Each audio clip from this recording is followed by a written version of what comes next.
وَلَقَدْ يَسَّرْنَا الْقُرْآنَ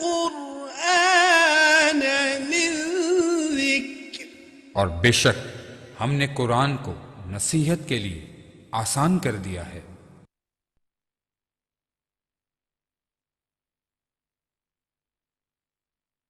اعوذ باللہ من الشیطان الرجیم، بسم اللہ الرحمن الرحیم۔ اللہم صلی علی سیدنا و مولانا محمد وعلی آلہ وصحبہ وبارک وسلم، صلاۃ و سلاما علیک یا سیدنا یا رسول اللہ۔ معزز ناظرین و سامعین، اللہ رب العزت کا فضل و کرم اور آقا صلی اللہ تعالیٰ علیہ وآلہ وسلم کے نالین پاک کے تصدق سے آج ہم عرفان القرآن کورس کے 41ویں لیکچر میں شریک ہیں۔ آئیے سب سے پہلے آج کی تجوید کا سبق پڑھتے ہیں۔ ناظرین، اصول مخارج ہم پڑھ چکے اور دانتوں کی اقسام ہم کمپلیٹ کر چکے۔ آج مخارج کا تفصیلی بیان شروع ہو رہا ہے۔ جیسے ہم نے کہا تھا کہ مخارج کی کل تعداد جو ہے وہ 17 ہے، تو آج ان کا تفصیلی بیان پڑھتے ہیں۔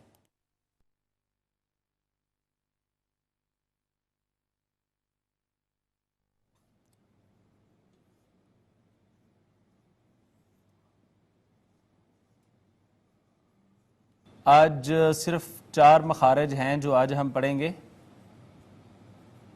مخرج نمبر 1 جوف دہن کا ہے۔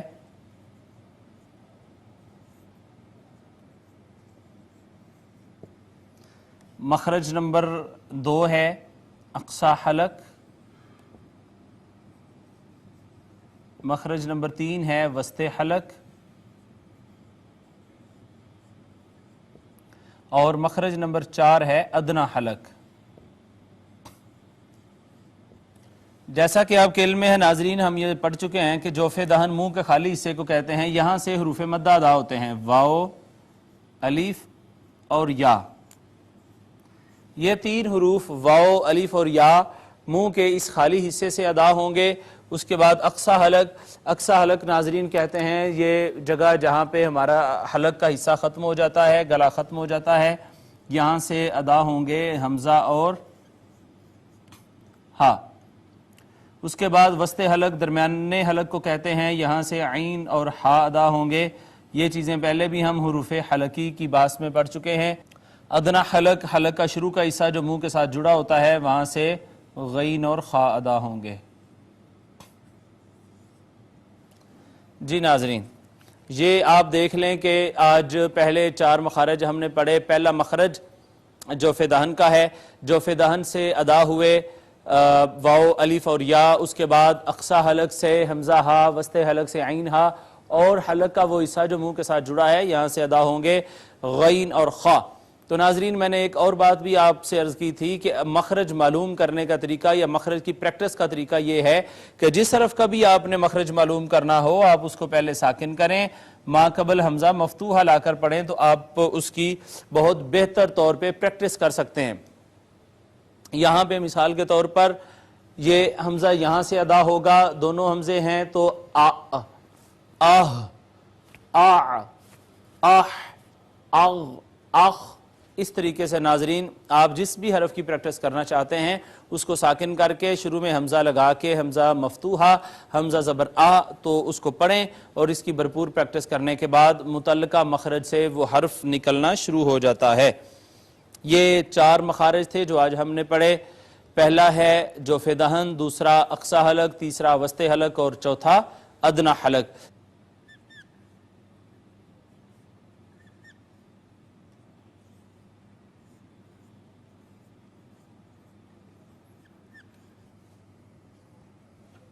یہ ناظرین آج کا ہم نے سبق لکھا ہے۔ آئیے پہلے اس کا تلفظ صحیح کرتے ہیں، تجوید سے پڑھتے ہیں، اس کے بعد انشاءاللہ ہم پھر اس کا ترجمہ کریں گے۔ اعوذ باللہ من الشیطان الرجیم، بسم اللہ الرحمن الرحیم۔ ثم أنتم هؤلاء تقتلون أنفسكم، میم مشدد پہ گنہ ہے، نون ساکن پہ اخفا، میم ساکن پہ اظہار شفوی، مد متصل، قاف پہ قلقلہ، واو مدہ، نون ساکن پہ اخفا، میم ساکن پہ اظہار شفوی۔ وَتُخْرِجُونَ فَرِيقًا مِّنكُم مِّن دِيَارِهِمْ. خواہ حروف مستعلیہ میں سے آج ہم نے پڑھا کہ اس کا مخرج جو ہے وہ ادنا حلق ہے، را کے نیچے زیر. ہم نے باریک کر کے اس کو پڑھنا ہے، مرقق کر کے واو مدہ ہے، یا مدہ ہے، میم مشدد ما قبل نون تنوین ادغام ہو گیا، ادغام بالغنہ، نون ساکن پہ اخفا ہوگا، میم ساکن کے بعد دوسری میم آ گئی، ادغام شفوی، پھر میم ساکن پہ اخفا، اور الف مدہ را مکسور ہے لہذا را مرقق باریک پڑھی جائے گی، میم ساکن پہ اظہار شفوی ہوگا. تظاہرون علیہم بالاثم والعدوان. ناظرین ضا حروف مستعلیہ میں سے پر کر کے ہم نے اس کو پڑھا. الف مدہ ہے، واو کما قبل مدوم واو مدہ ہے، یا کما قبل مفتوح یا لین، میم ساکن کے بعد با آ گئی، اخفاء شفوی، اور اس کے بعد یہ دال پہ کلکلا ہم کریں گے، ساکن آئی ہے، واو کما قبل مفتوح واو مدہ ہے. وَإِن يَأْتُوكُمْ أُسَارَىٰ تُفَادُوهُمْ. یہاں پہ ناظرین آپ دیکھیں نون ساکن کے بعد یا، تو نون ساکن کا ادغام ہو گیا، یا میں ادغام بالغنہ، اور واو مدہ میم ساکن پہ اظہار شفوی، الف المدیہ صغیرہ، الف المقصورہ، الف مدہ واو مدہ اظہار شفوی. وَهُوَ مُحَرَّمٌ عَلَيْكُمْ إِخْرَاجُهُمْ. یہاں پہ نون تنوین کے بعد عین، لہٰذا یہاں پہ اظہار ہوگا، یا ما قبل مفتوح یا لین، میم ساکن پہ اظہار شفوی. خا کا مخرج ادنا حلق مستعلیہ میں سے موٹا کر کے بھی پڑھیں گے، را کو بھی پر کر کے پڑھیں گے، الف مدہ ہے، میم ساکن پہ اظہار شفوی ہوگا. أَفَتُؤْمِنُونَ بِبَعْضِ الْكِتَابِ وَتَكْفُرُونَ بِبَعْضِ. یہاں بھی ناظرین آپ دیکھیں واو مدہ ہے، اس کے بعد الف مدہ ہے، پھر واو مدہ ہے. بِبَعْضٍ فَمَا جَزَاءُ مَن يَفْعَلُ ذَلِكَ مِنكُمْ. یہاں پہ ہم نے اخفا کیا، الف مدہ پھر مد متصل ہے، اور یہاں پہ پھر نون ساکن کا یا میں ادغام ہو گیا، ادغام بالغنہ ہے، الف المدیہ صغیرہ ہے، نون ساکن پہ اخفا، میم ساکن پہ اظہار شفوی. إِلَّا خِزْيٌ فِي الْحَيَاةِ الدُّنْيَا وَيَوْمَ الْقِيَامَةِ. الف مدہ ہے، اخفا ہے، الف المدیہ صغیرہ ہے، پھر نون ساکن پہ اظہار مطلق ہے، یا کہ الف، یہ الف جو ہے یہاں پہ مدہ ہے، اس کے بعد واو لین ہے، الف مدہ. يُرَدُّونَ إِلَىٰ أَشَدِّ الْعَذَابِ. یہاں پہ ناظرین دیکھیں واو مدہ الف المدیہ صغیرہ کے اوپر مد منفصل ہے، اور یہ الف مدہ ہے. وَمَا اللَّهُ بِغَافِلٍ عَمَّا تَعْمَلُونَ. یہ اس میں جلالت کا ما قبل مفتوح، لہٰذا اس کو مفخم کر کے پر کر کے پڑھا ہے. یہاں پہ اخفا ہوگا، میم ساکن پہ ان ما تھا ادغام بالغنہ، اور میم مشدد ہو گئی ادغام کی وجہ سے، لہٰذا یہاں پر غنہ بھی ہوگا، اور یہاں پہ واو مدہ. تو ناظرین یہ تجوید سے سبق پڑھ لیا، بائیں اس کا ترجمہ کرتے ہیں. آج کے سبق کا ترجمہ جو ہے وہ انتہائی آسان ہے.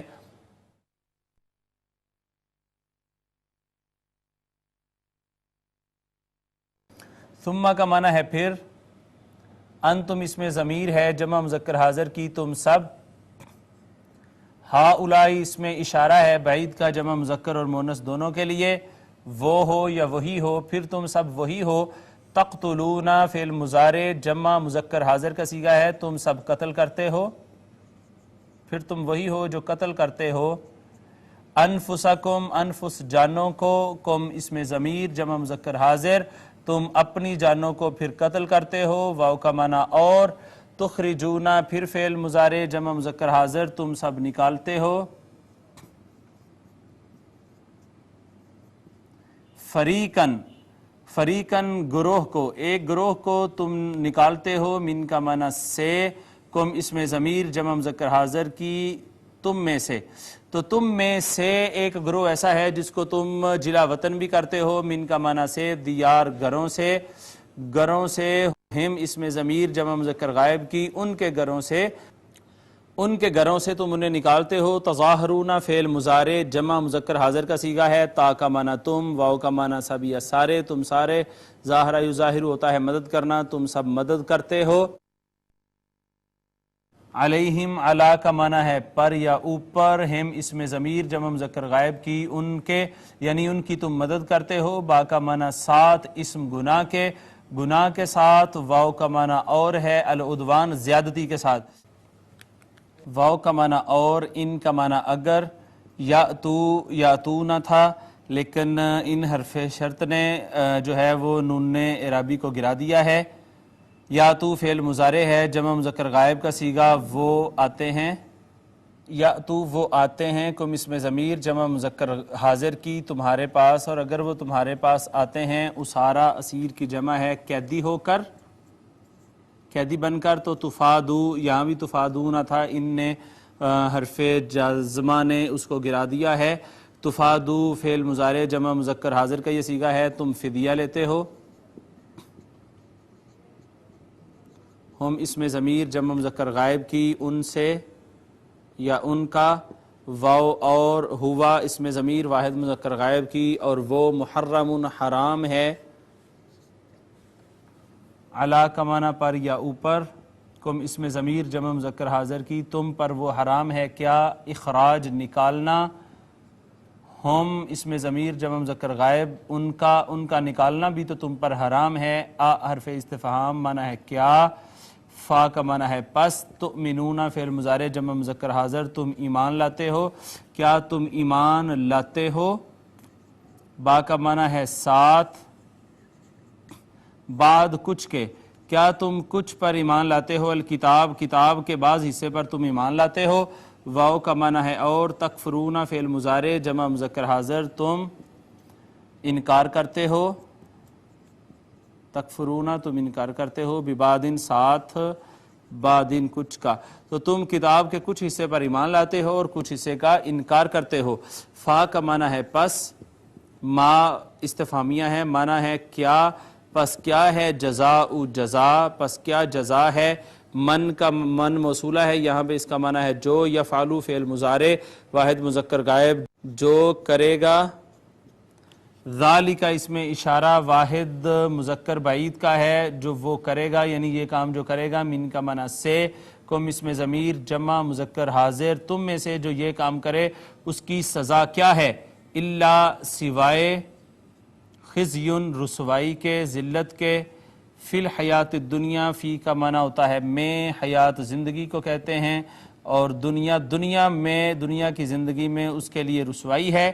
واو کا معنی اور. یوم کہتے ہیں دن کو. القیامہ قیامت، اور قیامت کے دن کو. یردون فعل مضارع مجہول ہے جمع مذکر غائب، وہ لوٹائے جائیں گے، وہ دھکیلے جائیں گے.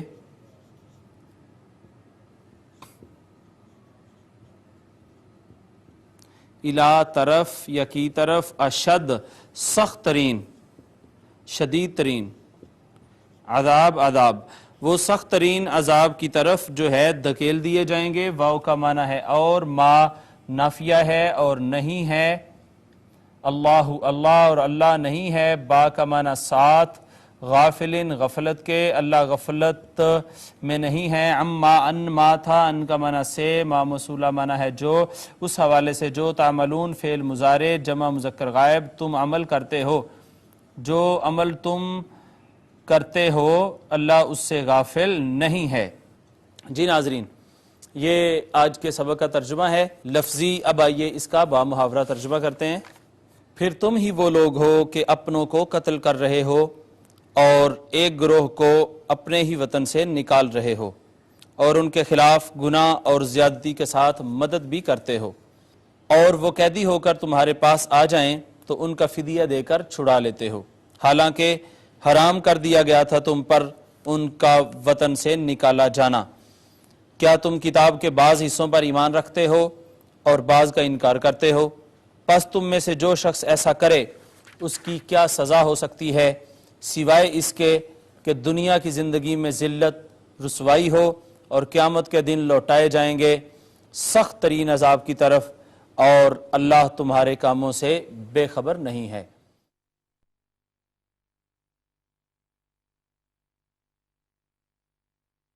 ناظرین، اس کی تفسیر کچھ اس طرح سے ہے کہ یثرب میں مدینہ پاک مدینہ بننے سے پہلے وہاں پر مشرک بھی رہتے تھے، یہودی بھی رہتے تھے۔ مشرکوں کی آبادی جو تھی وہ دو قبیلوں پر مشتمل تھی، اوس اور خزرج۔ اسی طرح یہودیوں کے بھی غالباً دو قبیلے تھے، ایک بنو قریظہ اور ایک بنو نذیر۔ اس کے علاوہ بعضوں نے بنو قینقاع بھی کہا کہ وہ قبیلہ بھی یہودیوں کا وہاں پہ تھا۔ لیکن اوس اور خزرج جب آپس میں برسر پیکار ہوتے، آپس میں لڑتے جھگڑتے، تو قریظہ جو یہودی تھے وہ اوس کے حلیف بن جاتے، اور بنی نذیر جو تھے وہ خزرج کے حلیف ہو جاتے، اور اس طرح یہ یہودی آپس میں ایک دوسرے کا گلا کاٹتے۔ اور جب جنگ ختم ہو جاتی اور مغلوب فریق کے اسیران جنگ کو فدیہ دے کر چھڑانے کا مرحلہ آتا، تو اس وقت یہ یہود تورات کی ورق گردانی کرتے اور اس کی آیات سے فدیہ دینے اور فدیہ لینے پر استدلال کرتے۔ قرآن حکیم کہتا ہے کہ تورات تو تمہیں قتل و غارت کرنے اور کسی کو جلا وطن کرنے سے بھی روکتی ہے، وہ حکم تو تمہیں یاد نہ رہا، اور جب پیسہ اور روپیہ لینے کی بات ہوئی تو بڑے شوق سے تمہیں تورات پر عمل کرنا یاد آیا۔ بھلا یہ بھی کوئی ایمان ہے کہ کتاب کا وہ حصہ جس پر عمل کرنا نفس پر گرا معلوم ہوا یا جس پر عمل کرنے سے مادی نقصان کا اندیشہ ہوا اسے چھوڑ دیا۔ ہم قرآن پر ایمان رکھنے والوں کے لیے بھی اس میں درس عبرت ہے۔ یہ ناظرین آج کی ہماری تفسیر تھی۔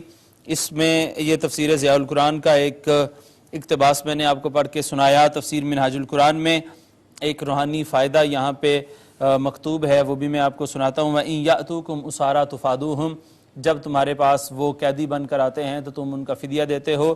یہ جو آیت کریمہ ہے، اس میں تفسیر منہاج القرآن میں شیخ الاسلام ڈاکٹر طاہر القادری فرماتے ہیں کہ وَإِن يَأْتُوكُمْ أُسَارَىٰ تُفَادُوهُمْ میں مشائخ اور مریدین کے تعلق میں تربیت کے ذریعے روحانی آزادی ملے گی۔ اگر کوئی گناہوں میں اسیر ہو تو اسے قطع علائق کے ذریعے روحانی آزادی ملے گی۔ اگر کوئی صفات نفس میں اسیر ہو تو اسے صفات حق کے ذریعے حریت ملے گی، اور اگر کوئی عوارض بشریات میں اسیر ہو تو اسے لطائف اولیات کے ذریعے آزادی ملے گی۔ معزز ناظرین، آج کے سبق کا آخری حصہ حصۃ الحدیث، آج پہلی حدیث پاک ہے جو ہم پڑھنے جا رہے ہیں۔ جیسے ہم نے عرض کیا تھا کہ گرامر 40 لیکچرز کے بعد ختم ہو جائیں گے، ان کی جگہ پر تفسیر کے بعد ڈائریکٹ جو ہے ہم ایک حدیث پاک آخر میں پڑھا کریں گے۔ تو آج پہلی حدیث مبارکہ ہے جو آج ہم پڑھنے جا رہے ہیں۔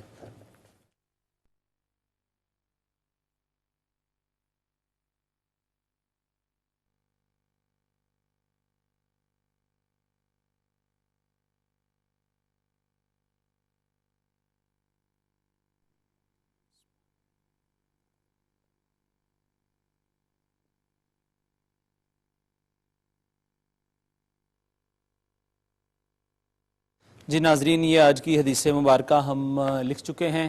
چونکہ اس کو تو ہم نے تجوید سے نہیں پڑھنا، لہٰذا اس پر اعراب لگانے کی ضرورت نہیں ہے، ڈائریکٹ ہم اس کا ترجمہ کریں گے، لفظی ترجمہ، تاکہ ہمیں یہ بھی اندازہ ہو کہ جو قرآن پاک کا ترجمہ ہم سیکھتے ہیں، آیا وہ ترجمہ سیکھنے کے بعد حدیث مبارکہ کا جو ترجمہ ہے اس کو بھی پڑھنے اور سیکھنے میں مدد ملتی ہے یا نہیں؟ تو میرا تو جواب یہ ہے کہ ڈیفینیٹلی وہ بھی عربی ہے، یہ بھی وہی عربی ہے۔ یقینی طور پہ اگر تھوڑی پریکٹس بڑھ جائے تو اس میں بھی آپ ترجمہ کرنے کے قابل ہو جائیں گے۔ ان کا معنی سے ابی ہریرہ سے رضی اللہ تعالیٰ عنہ آپ روایت کرتے ہیں، قال کہا، آپ نے کہا کہ قال رسول اللہ، آقا صلی اللہ تعالیٰ علیہ وسلم نے فرمایا، رسول اللہ صلی اللہ علیہ وسلم نے فرمایا، من جو کانا ہو یؤمنو، فعل مضارع واحد مذکر غائب، ایمان لانے والا، جو ایمان لانے والا ہو، باللہ اللہ پر، والیوم الآخری اور آخرت کے دن پر، یعنی جو آخرت اور اللہ پر ایمان لاتا ہو، فلا پس نہ، یؤذی فعل مضارع ہے، یہ بھی واحد مذکر غائب کا صیغہ ہے، وہ ستائے، وہ اذیت دے، جارہ اپنے ہمسائے کو، جارہ اپنے ہمسائے کو، فلا یوزی جارہ تو وہ اپنے ہمسائے کو اذیت نہ دے، نہ ستائے، ومن کانا اور جو ہو یؤمن باللہ والیوم الآخری ایمان لانے والا اللہ پر اور آخرت پر یعنی آخرت کے دن پر، فل یکرم پس اسے چاہیے کہ وہ عزت کرے ضیفہ اپنے مہمان کی عزت کرے، ومن کانا اور جو ہو یؤمن باللہ والیوم الآخری ایمان لانے والا اللہ پر اور آخرت کے دن پر، فَلْيَقُلْ خَيْرًا وہ بھلائی کی بات کہے، اچھی بات کہے، او یا لیسمت وہ خاموش رہے۔ ناظرین، یہ کریم آقا صلی اللہ تعالیٰ علیہ وآلہ وسلم کا ہم نے عظیم اور عالی شان فرمان سنا ہے۔ سیدنا ابو ہریرہ رضی اللہ تعالیٰ عنہ ارشاد فرماتے ہیں کہ آقا صلی اللہ تعالیٰ علیہ وآلہ وسلم نے فرمایا، متفق علیہ حدیث ہے، متفق علیہ اس حدیث مبارکہ کو کہتے ہیں جو امام بخاری اور امام مسلم رحمہم اللہ تعالیٰ ان دونوں کی شرائط پہ پوری اترتی ہے، ان دونوں کتابوں میں موجود ہوتی ہے، لیکن یہ لفظ ہیں بخاری شریف کے۔ حضور نے فرمایا، من کان یؤمن باللہ والیوم الآخری جو کوئی اللہ پر اور روز قیامت پر ایمان رکھتا ہے، فلا یؤذی جارہ وہ اپنے ہمسائے کو نہ ستائے، ومن کان یؤمن باللہ والیوم الآخری فلیکرم ضیفہ اور جو کوئی اللہ پر اور آخرت کے دن پر ایمان رکھتا ہے وہ اپنے مہمان کی عزت کرے، ومن کان یؤمن باللہ والیوم الآخری اور جو کوئی اللہ پر اور آخرت کے دن پر ایمان رکھتا ہے، فَلْيَقُلْ خَيْرًا وہ منہ سے اچھی بات نکالے، اَوْ لِيَصْمُتْ ورنہ وہ خاموش رہے۔ ناظرین، اس کے ساتھ ہی 41واں لیکچر اپنے اختتام کو پہنچتا ہے۔ تجوید میں ہم نے 4 مخارج پڑھے، نمبر 1 جوف دہن، نمبر 2 اقصی حلق، نمبر 3 وسط حلق، نمبر 4 جو ہے وہ ادنا حلق۔ اس کے ساتھ گرامر تو پہلے ہی ختم ہو گئی تھی گزشتہ سبق میں، وہ آج ہم نے نہیں پڑھی، اور آخر میں بخاری شریف سے ایک حدیث پاک جو ہے وہ ہم نے پڑھی اور سمجھی ہے۔ اللہ رب العزت ان تمام تعلیمات پر، قرآن و سنت کی تعلیمات پر ہمیں عمل پیرا ہونے کی توفیق عطا فرمائے۔ وما علیہ الا البلاغ۔ لا الہ الا هو الرحمن الرحیم الملک القدوس السلام المؤمن المهيمن العزيز الجبار المتكبر